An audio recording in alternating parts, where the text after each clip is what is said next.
ছোট্ট ছোট্ট, তোমরা তোকে উঠতে হবে না। ঠিক আছে? তোর যে এত বড় একটা অসুখ আছে, ওই আমাদেরকে তো কোনোদিন বলিসনি। তো তোমরা দুঃখ পাও বলে বলে না। আমরা তোকে কিচ্ছু হতে দেবো না।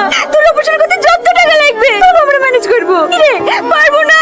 হ্যাঁ, পারবো। আমরা ওই ছোট্টকে বাঁচানোর জন্য ওদের কন্যাশ্রীর যা টাকা ছিল সব টাকা হসপিটালে জমা করে দিয়েছি, তো তাতেও হয়নি। এখনো 50,000 টাকার প্রয়োজন, তাই আমরা রাখি বেঁধে এক ভাইয়ের সাথে টাকা নি আর এক ভাইয়ের জীবন বাঁচাতে চেষ্টা করছি। আমরা কোনো ভর্তি করার লেগে টাকা আদায় করছি দি ভাই। আমি না জানি কি ভুল করেছি রে, আমাকে ক্ষমা করে দাও বোন। ওই ছোট্টকে বাঁচাতে যত টাকা লাগবে এই সব আমি দেবো। ওকে একবার হসপিটালে নিয়ে চলো।